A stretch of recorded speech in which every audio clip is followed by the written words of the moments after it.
Hello everyone, myself Miss Mranali Dongre, professor in Civil Engineering Department, NIT Polytechnic College, Nagpur. In today's session, I am going to deliver lecture on topic number 3.2, types of limit state.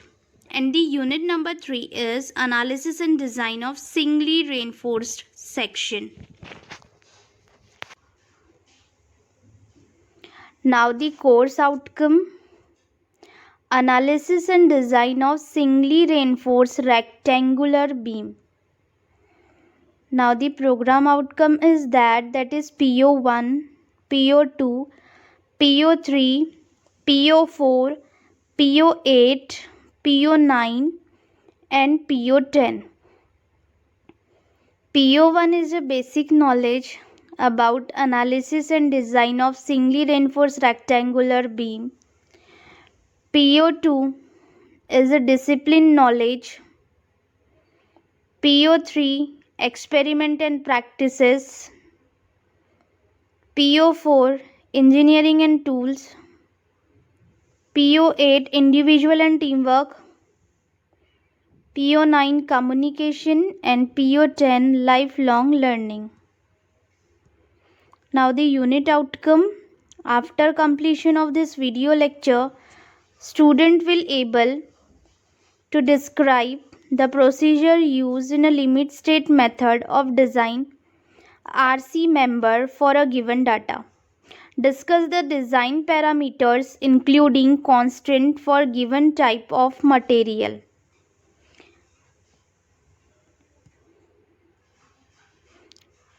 In last video lecture, we learned about definition of RCC, functions of reinforcement, advantages of reinforced concrete.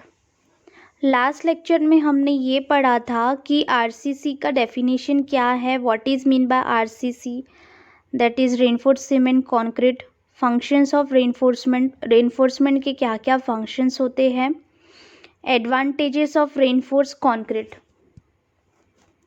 Constituents material and it's properties, कौन से constituents material है और उसकी property क्या है, और वो constituents material थे cement, aggregate, water and admixture.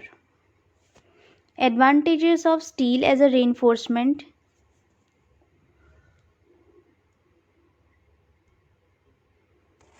Now we will discuss about types of limit state. First of all, definition of limit state. Limit state may be defined the acceptable limit for the safety. Limit state means ये method है कि एक acceptable limit हमें मिलती है safety के लिए and serviceability के लिए अगर हम लोग कोई भी स्ट्रक्चर को डिज़ाइनिंग करते हैं. लिमिट स्टेट में be define the acceptable limit for the safety and serviceability of the structure before failure occurs. एक एक्सेप्टेबल लिमिट हमें फाइंड आउट करना पड़ता है और हम डिज़ाइन करते हैं कि ये लिमिट के बियॉन्ड में कोई भी वहाँ पे लोड नहीं आएगा जिसके वजह से हमारा जो स्ट्रक्चर है, जो कंस्ट्रक्शन हमें करना है, वो कोलैप्स हो सके. The concept of design with a limit state is to achieve acceptable probabilities.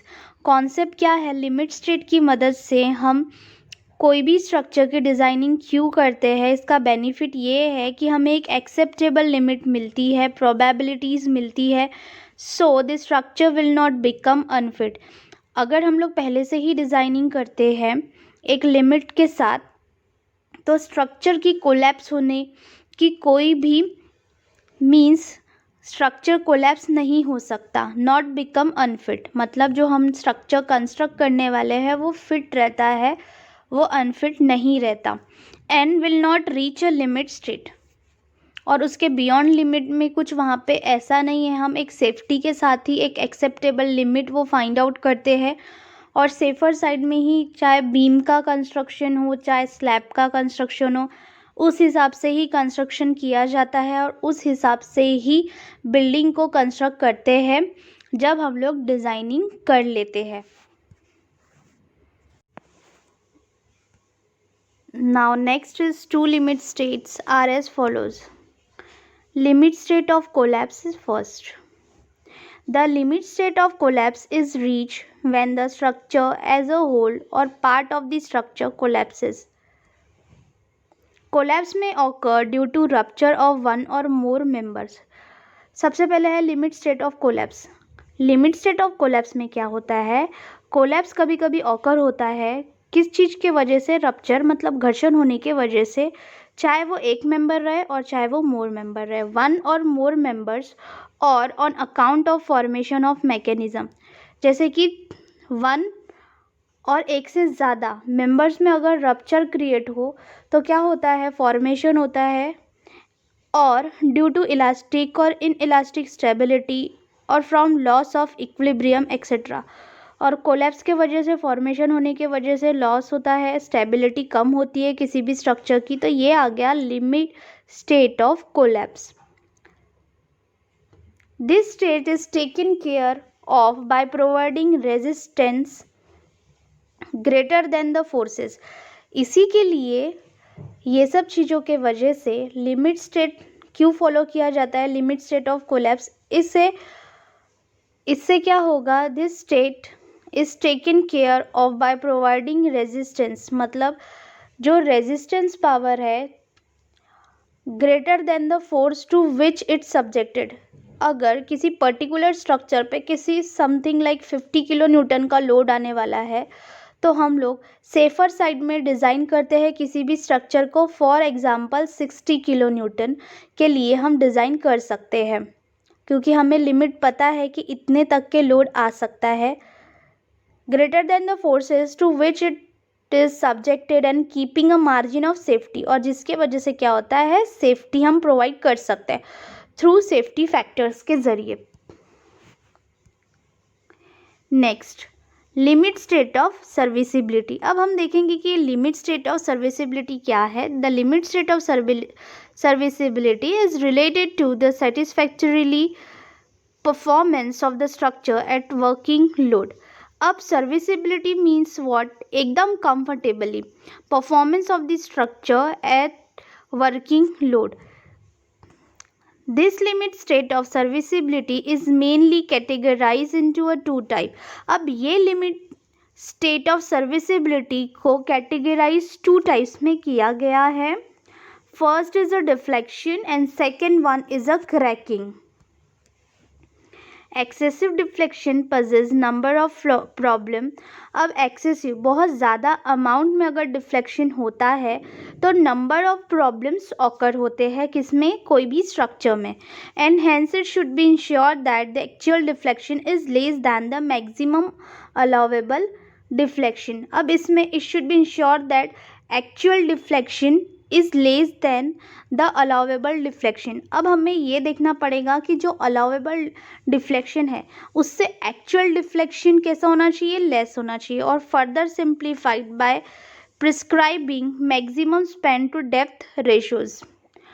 Means एक सेफ्टी प्रोवाइड करना पड़ता है इसमें लिमिट स्टेट ऑफ सर्विसिबिलिटी में, और जो कि ये रिलेट करता है satisfactory performance of the structure at working loads. This limit state of cracking. अब डिफ्लेक्शन तो हमने पढ़ लिया, अब हम पढ़ेंगे कि cracking. This limit state of cracking should be taken care by specifying maximum possible cracks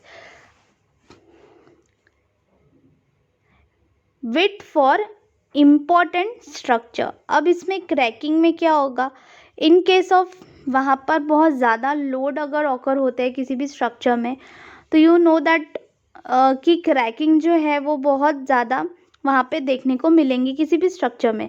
specifying maximum possible cracks हो सकते हैं with for important structure.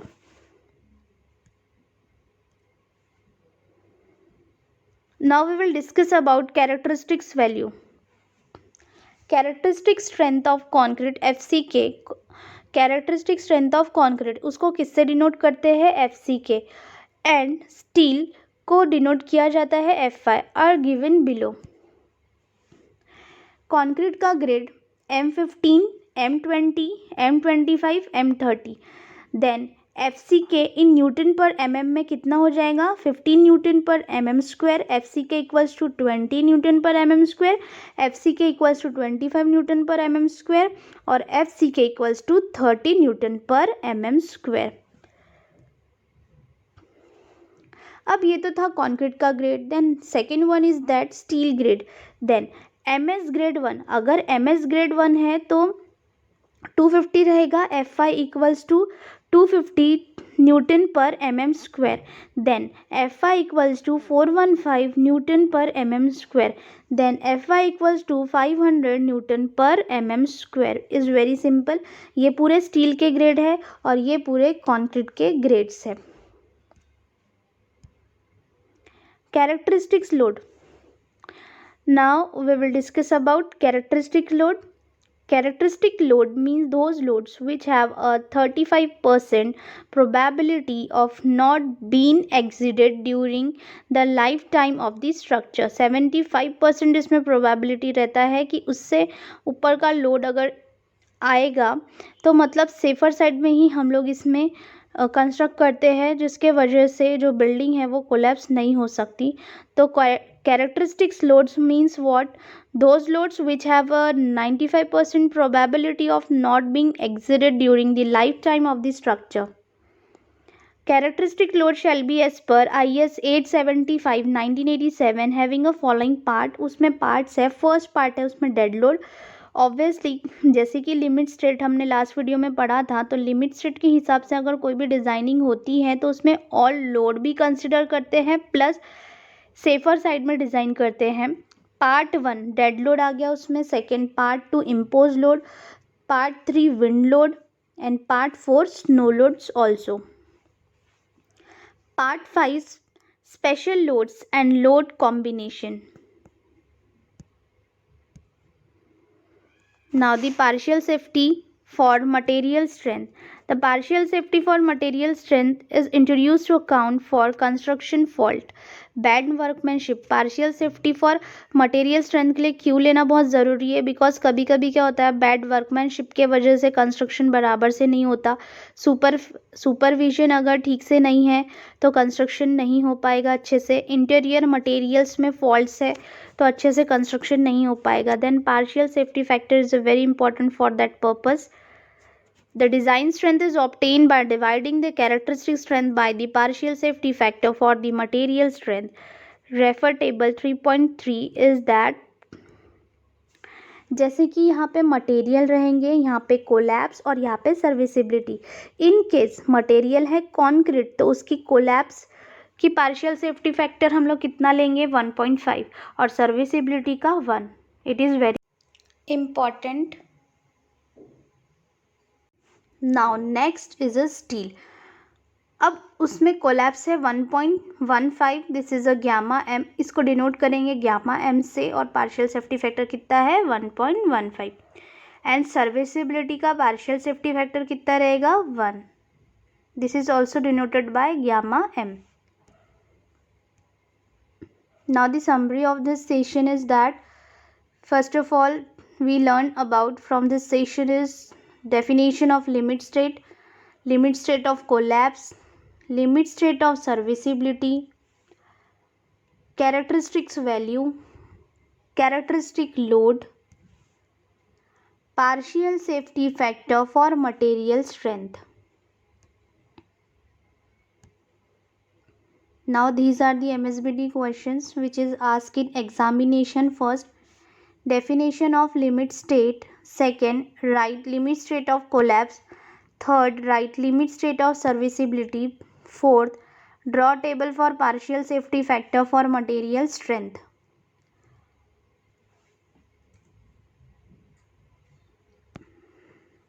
What do you mean by partial safety factor for material strength? In next video lecture, we will discuss about analysis problems on singly reinforced rectangular beam. Thank you.